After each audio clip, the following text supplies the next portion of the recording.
Hey there, folks. We are moving on to Module 2. I'm very excited to read through your fiction packets and to see the stories that you're writing and also your responses to the readings that were assigned for the fiction packet. So in Module 2, the folder there, you'll see that we've got the Module 2 assignment sheet, and I have it posted as a Microsoft Word document, but then also just pasted into the screen there, just like it was in Module 1.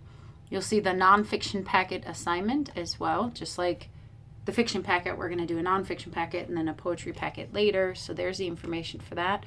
For this one, we're going to read a piece by David Sedaris, who's a very famous nonfiction, most of the time humor writer.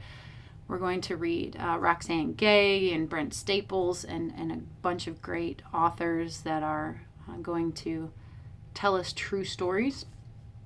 And so the information for the nonfiction packet assignment sheet is posted there 2 ways as well.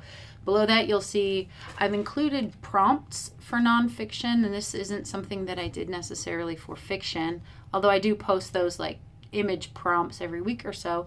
But there's a file there if you're just thinking, what do I write about? My life isn't interesting enough, or I haven't done anything big and exciting. The thing that I want to say about nonfiction is we tend to want to write about the birth of a child or being molested or the tragic car crash, because those things are high emotion, high impact, and they stick out. But almost everybody thinks that the birth of a child is big and miraculous and life-changing. So a lot of times writing about small everyday things can have as much impact or more impact. If you write about the fact that you keep your papa's old-fashioned razor and you use it every morning, I might be able to learn more about the human condition, learn more about love and loss and family and joy and pain from you talking about using his razor every morning that he gave to your dad and your dad gave to you. That might be more powerful to me as a reader than, oh, I had a baby and it was the most life-changing event in my life and it taught me how to really love. I've read the one about the babies being born, because almost everybody talks that way about the birth of their children. Doesn't mean that that's not a legitimate experience and it's not legitimate to talk about or write about, but it's expected. It might be harder for me to learn something new from that than if you write a piece about Papa's razor. So I listed a prompt sheet for creative nonfiction. It has things like a family legend. Like in my family, there's this legend. My dad was an immigrant from England, and his father would have been 3 when the Titanic sailed. And the family was going to go on the Titanic. But first I was told they didn't have tickets because they had to buy George some shoes. And because they were a poor coal mining family in Nottingham, England. But then later as an adult, I was told, well, it wasn't because George didn't have shoes, it's because somebody drank away the money. And then another person in the family told me, well, it's because somebody gambled away the money. So we have no idea why, but my family was poor, and my grandfather, a little baby toddler, would have drowned on the Titanic, which means you'd have a different teacher for this class. So write about a family legend, and it doesn't have to be that grand. It can be a ghost story or the story about Papa's razor. There's things about interaction with nature.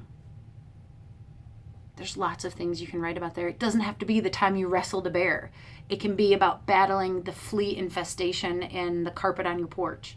We can all relate and learn to things on that scale. Anyway, there's prompts like write about water, write about candy, write about money, write about tattoos, write about sex or hobbies or prejudices, write about trees, UFOs.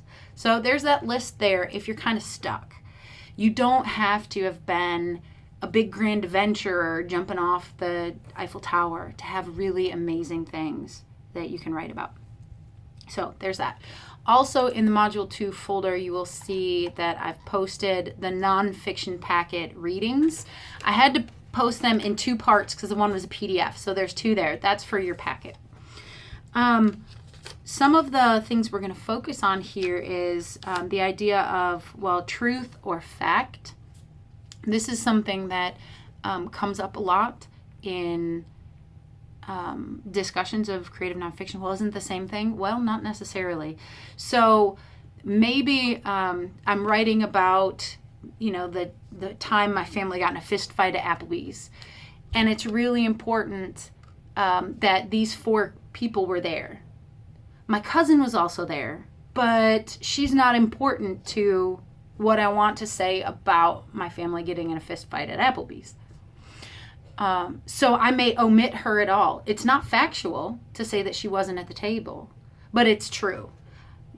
Omitting her does not change the truth of everything else I'm saying. So sometimes details are left out, or sometimes, well, this conversation happened multiple times. I can't pick a place, but it probably happened in Mom's living room. So I'm going to describe it happening in the living room. This is a controversy that comes up in creative nonfiction. Also, the problem of memory. Memory is shifty. It's shady. It lies to us. It congeals things together. Think about an opportunity or an occurrence like our blog this week is saying, think of something that you remember differently than somebody else. So you had a great time. They had a crappy time. He thought it was raining. You thought it was sunshiny out because you were wearing your sundress or whatever. Memory is fickle and complicated. So that's something we're going to talk about here. Also, part of the challenge with writing creative nonfiction and publishing it is that as you tell your story, you're telling parts of other people's stories. I had this problem when I published an article that talked about crimes that my father had committed. Well, one of those crimes were directly at one of my siblings. So how can I tell about his crime without saying he did this to her? So that's something that for the sake of our class, we're not publishing or making this public. It's not that important, but it is something to be aware of that, yes, you own the rights to tell your story, but we also need to do that with care and concern for the other people whose stories are wrapped up in our own. So when we say creative nonfiction, what we're talking about is writing about fact, writing about truth, but doing it creatively. So using the skills that we just went over in fiction. So I'm going to tell you about this factual thing that happened, but I'm going to use scene, dialogue, figurative language, description. I'm going to set you in the scene and describe it as if it were a story, but it also happens to be true. So nonfiction is often called creative nonfiction, and there's a big umbrella because autobiography, essays, lyric essays, memoir, all these things, biography and autobiography, all of these things are nonfiction. The essay that you write for history class is nonfiction. Is it creative nonfiction, like the type of things we're going to read and write? Well, no, that's a big umbrella. We're talking about creative nonfiction that uses the skills and tools of creative writing, like dialogue, scene, imagery, all those characterization, all those things to tell of a true happening. So we're going to talk about that. And one of the things that we have to be aware of is when we're writing creative nonfiction, we have to make what we're writing about matter. So if you're writing about Papa's razor, it shouldn't just be about how much you love and miss Papa. You have to make that experience connect to readers. I don't have a Papa. I don't have their razors. My Papa was a monster. How does your love and loss for this man resonate with other readers? We have to make the personal connect to our readers. So, my family legend about the Titanic, well, why do you care? I mean, it's kind of interesting, but how can I make that blurry family legend somehow matter and important to readers? So that's something that we're also going to talk about. So I'm excited to move on to this unit. I will get the fiction packets graded in the next week or so, probably 10 days. I've got essays and stuff to grade, so please be patient with that. I know it's hard to wait, but if you have any questions or anything until then, let me know. Have a good day.